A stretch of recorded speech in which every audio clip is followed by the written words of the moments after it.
It's a guy called Willem Buiter. He's with the European School of Economics and Political Science at the University of London, and the London School of Economics.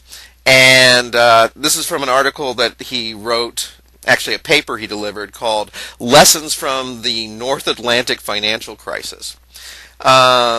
And this is starting the quotation. "To me, both the LTCM and January 21st, 22nd, 2008 episodes suggest that the Fed has been co-opted by Wall Street, that the Fed has effectively internalized the objectives, concerns, worldview, and fears of the financial community. This socialization into a partial and often highly distorted perception of reality is unhealthy and dangerous. It can be called cognitive regulatory capture or cognitive state capture because it is not achieved by special interests buying, blackmailing, or bribing their way towards control of the legislature, the executive, the legislature, or some important regulator, like the Fed, but instead through those in charge of the relevant state entity internalizing, as if by osmosis, the objectives, interests, and perceptions of reality, of the vested interests they are meant to regulate and supervise in the public interest instead." And I think that I thought that was just a really clear way of putting it, that it has been completely co-opted because, and you can look at specific things that they've done and see that they're serving the interests clearly of the Wall Street community instead of the interests of rank and file Americans. And there's a couple things that our viewers should know about the Fed. First of all, the Fed is, I think with the exception of the chairman, and correct me if I'm wrong, the Fed is made up of bankers who are nominated by banks, I believe. So it is an industry group.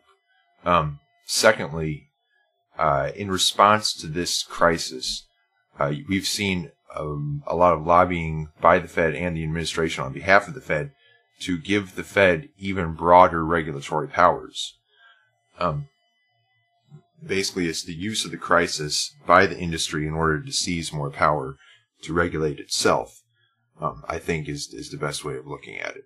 And let's also note that the Fed's regulatory powers, I'm not sure what exactly they are, have clearly not been, used to the extent that perhaps they should have been in the run-up to the crisis. So those are the points I wanted to make with regard to the Federal Reserve. Yeah, and I think it's almost safe to say that if they're using this crisis as a way to gain more power, then they're using a crisis that they themselves generated to gain more power. Yes.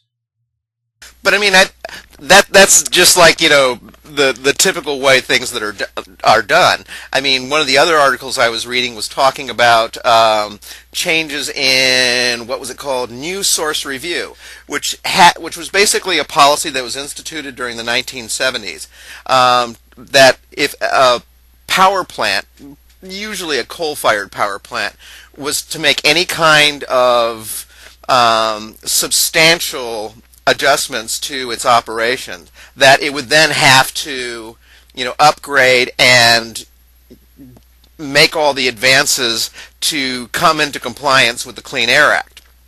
And it was a way of kind of letting energy companies upgrade slowly, so they wouldn't have to take on the burden of trying to make all the changes at once. It's like, okay, whenever you're going to be making changes anyway, then you're no longer grandfathered, and you have to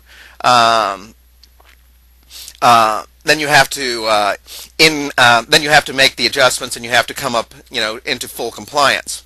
All right, so the industry is fighting this tooth and nail, and their tact is kind of on a couple of different levels. One of the things they love to cry about in terms of this was that they didn't know when something was substantial enough that they came under the new guidelines and they had to modernize, which was, of course, complete bunk. The EPA was totally clear about, what was and wasn't, a change that would require them to come into compliance. And so you have like foot drawing, they have them not in compliance. You have during the entire Clinton administration, them trying not to offend the industry, but telling it, you have to come in compliance. You have to stop the systemic violation of the law, because people from the EPA, they go back, they look at the sort of capital investments that these plants have been making, and they can just kind of backtrack and say, okay, look, you had this much of a capital expenditure on this plant. Clearly, at that point, you needed to upgrade, and there's no way that you can kind of get out of this. They even had meetings with a bunch of the major polluters and gave them one last chance and say, look, this is what we discovered. We found that you were clearly in non-compliance with the existing law, and hey, anybody feel like starting to comply? And nobody did. So, this is kind of like the whole history of this thing leading up to this point. But then you get to the Bush administration, and then, they just decide to kind of give up on all of this stuff. And this is justified because of the blackouts in California. Bush reads this, and this is the way he sells that, is by saying, okay, we're having blackouts because environmental restrictions are keeping us from getting all the energy that this country has. We wouldn't have an energy problem if it wasn't for these stupid environmental standards.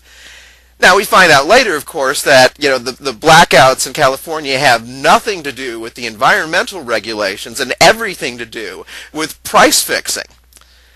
But that narrative never pulls through. And meanwhile, Cheney and his little secret group has a chance to kind of make energy policy, and they eviscerate everything.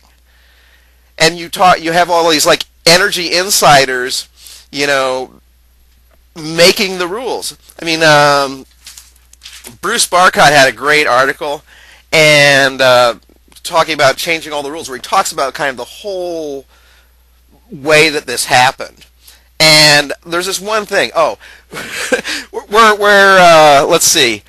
On March 18, 2001, Joseph Kelleher, a top assistant to Energy Secretary Spencer Abraham, emailed Dana Contratto, an energy industry lobbyist. Now check out this question. This is the question that the guy in the government who's a regulator is asking the person from the industry.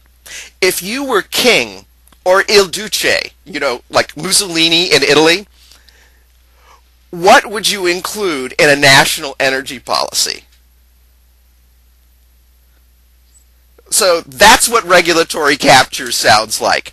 That's what a regulator is calling on an industry representative and saying, well, imagine you're God for a minute. What would you like? That's regulatory capture. Now, do you think that George W. Bush and Dick Cheney being president and vice president themselves is an example of regulatory capture? I mean... Yes. Political regulatory capture, perhaps, and perhaps in many different ways. I mean, for example, you consider the close election in Florida, and perhaps other places. And the reason it was so close isn't, because of some sort of legitimate closeness, but because, first of all, capture of the system by which votes are counted. Al Gore should have won it, but didn't because, lots of voters in certain districts were disenfranchised. You know what I'm saying? So that's one aspect of capture going on. Another aspect of capture going on is media capture, in which certain people set the agenda for what gets said on the media and how the debate is framed. And then another example of capture would be the two-party system itself, in which you only have two parties, neither of which really represent the people that well, but they both keep their own turf by creating barriers to entry for third parties, and prohibiting a fair sort of voting system that would include preferences. And so those are three different levels of political capture right there.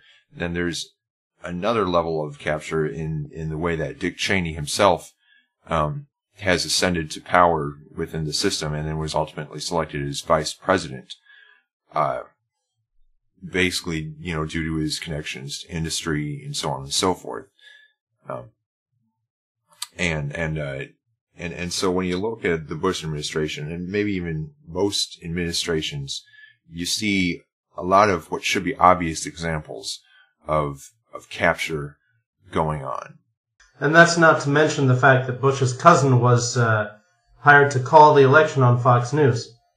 Yeah, and that's not also mention the fact that Bush's dad was president. Himself a strong proponent of deregulation.